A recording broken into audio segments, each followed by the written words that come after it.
As promessas de Deus para a igreja. Texto áureo.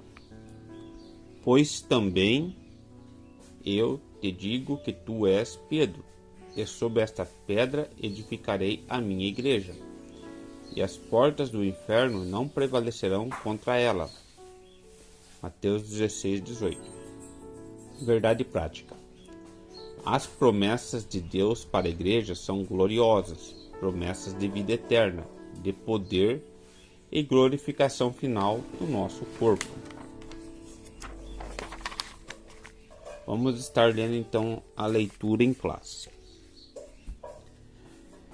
Mateus 28. E chegando Jesus, falou-lhe dizendo: É-me dado todo o poder no céu e na terra. Portanto, ide e ensinai todas as nações, batizando em nome do Pai, do Filho e do Espírito Santo, ensinando a guardar todas as coisas que eu vos tenho mandado, e eis que estou convosco todos os dias até a consumação dos séculos. Amém. Já em Marcos 16. E disse-lhe: Ide por todo o mundo, pregai o evangelho a toda criatura. Quem crer e for batizado será salvo, mas quem não crer será condenado. E esses sinais seguirão aos que creem. Em meu nome expulsarão demônios, falarão novas línguas e pegarão nas serpentes, e se beberem alguma coisa mortífera não lhe fará mal. E imporão as mãos sobre os enfermos e eles os curarão. Já em Atos fala dessa maneira, Atos 1. Aqueles, pois, que haviam reunido, perguntaram-lhe, dizendo: Senhor, restaurará tu nesse tempo o reino de Israel? E disse-lhe: Não vos pertence saber o tempo ou as estações que o Pai estabeleceu pelo seu próprio poder, mas receberei a virtude do Espírito Santo, que há de vir sobre vós, e ser-me-eis testemunhas, tanto em Jerusalém, como em toda a Judéia e Samaria, até os confins da terra. Introdução. A Igreja de Cristo é portadora da promessa gloriosa de Deus. Ela foi idealizada pelo Pai, edificada por Cristo e guiada pelo Espírito Santo. É a comunidade dos salvos em Cristo Jesus para adorá-los, servi-los e ser a agência propagadora do Evangelho de Jesus. Por isso, nessa lição, estudaremos a respeito da natureza das promessas divinas feitas à Igreja, as promessas propriamente ditas e as condições para viver essa promessa de Deus para ela. Natureza das promessas de Deus para a Igreja. A promessa de sinais sobrenaturais.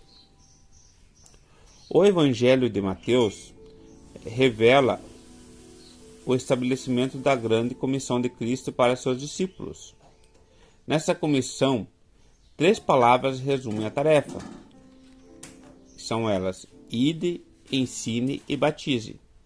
Em Marcos, temos uma promessa que os sinais sobrenaturais ocorreriam para confirmar a obra da grande comissão.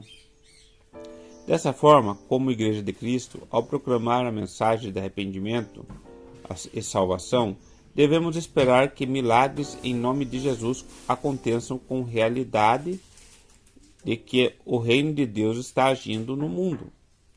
Portanto, estamos diante de uma promessa de confirmação da obra da evangelização. A promessa de revestimento de poder. Com base na promessa de Cristo para seus discípulos em Atos 1, nosso Senhor faz uma promessa de capacitação espiritual para a proclamação do Evangelho em Cristo. Recebereis a virtude do Espírito. É a promessa do batismo no Espírito Santo para capacitar o crente na transmissão de boas novas de salvação, além de poder para proclamar a capacitação do Espírito. Também nos forja como testemunha de Cristo em nossa família, bairro, cidades e nação. Portanto, estamos diante de uma promessa, capacitação espiritual para a evangelização. promessas espirituais para uma instituição espiritual. Ao longo das Escrituras, percebemos que a igreja foi forjada espiritualmente em Cristo. Por isso, a natureza das promessas para a igreja é primariamente espiritual. Notemos como Jesus se refere à igreja em Mateus: edificarei a minha igreja. A palavra grega para igreja aqui é eclesia. É um termo que remonta a uma reunião de pessoas chamadas do mundo para participarem ativamente do reino de Deus. Isso é possível pela obra poderosa do nosso Senhor Jesus na cruz. Por isso, a igreja é denominada no Novo Testamento como o corpo de Cristo, o templo de Deus e a noiva de Cristo. Assim, uma instituição espiritual tem promessas espirituais para serem confirmadas em seu ministério no mundo. Promessas de Deus para a igreja. Promessa de vida eterna. O estabelecimento da grande comissão do nosso Senhor, como vimos em Mateus e Marcos, constatamos que a primeira e a grande promessa da igreja é a da vida eterna, a salvação em Cristo Jesus. Essa promessa é para todos aquele que nele crê. Ora, aquele que nele crê é salvo pelo Senhor e, consequentemente, torna-se membro do corpo de Cristo, a igreja de Deus vivo desde o primeiro dia do seu arrependimento e fé. Promessas de poder. Uma vez salvos em Cristo e membros do seu corpo, de acordo com o que lemos em Atos 1, temos uma gloriosa promessa de poder do alto para sermos instrumentos vivos em que os sinais e milagres de Deus possam confirmar a palavra que ele nos entregou. Essa promessa foi feita em Atos dos Apóstolos, foi experimentada naquele tempo, e ao longo da história da igreja tem sido confirmada novamente na vida de milhares de servos de Deus, que experimentam o batismo no Espírito todos os dias e recebem dons espirituais preciosos para fazer a obra de Deus com fé e ousadia. O mesmo Senhor que batizou em Atos dos Apóstolos ainda batiza nos dias de hoje.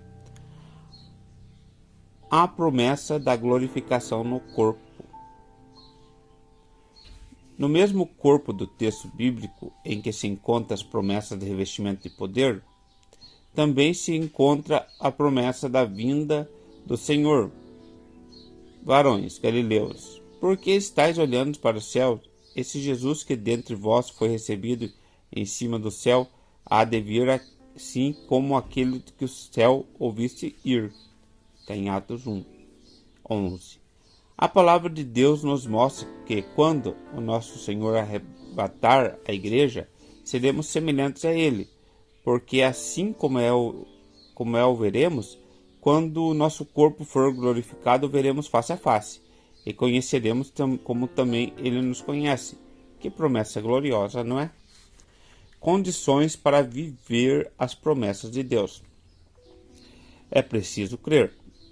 As Escrituras mostram que perseverar na fé em Cristo de Deus é condição indispensável para viver o tempo de cumprimento de suas promessas. A Bíblia mostra que Abraão recebeu uma promessa de que seria pai de uma grande nação. Ele creu em Deus, perseverou na fé e isso lhe foi imputado como justiça. Nesses últimos dias, precisamos reanimar a nossa fé nas promessas de Deus. É tempo de confiar no Senhor e se fortalecer na força do seu poder. É preciso ser fiel. Uma vez que cremos no Senhor, devemos nos apresentar a Ele de maneira fiel. Os discípulos de Cristo, conforme nos mostra no livro de Atos, pertenceram fiéis diante do que ouviram diretamente do Senhor. Não importa o tempo que se passe, nós apresentaremos a Deus em fidelidade, como fez Jó, que mesmo sem saber que era alvo de malignidade do diabo, que tirou-lhe os bens, filhos e saúde, manteve-se fiel. Como Daniel, lançado na cova dos leões, assim permaneceu fiel ao Senhor.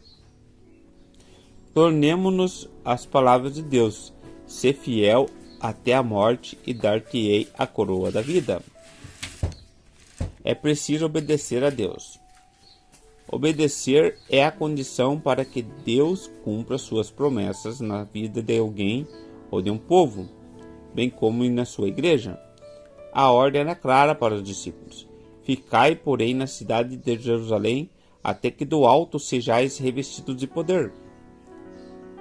Há tanto valor para Deus na obediência que a Bíblia diz que é melhor obedecer do que oferecer sacrifícios. Assim, é tempo para estar na presença de Deus em santa obediência. A conclusão que nós tiramos dessa lição é essa: as promessas de Deus para a Igreja do nosso Senhor e Salvador Jesus Cristo são de grande valor espiritual. Como igreja, estamos integrados como membro desse corpo espiritual. Por meio de Cristo, as promessas do Senhor são gloriosas e grandiosas para todos os que fazem parte da igreja.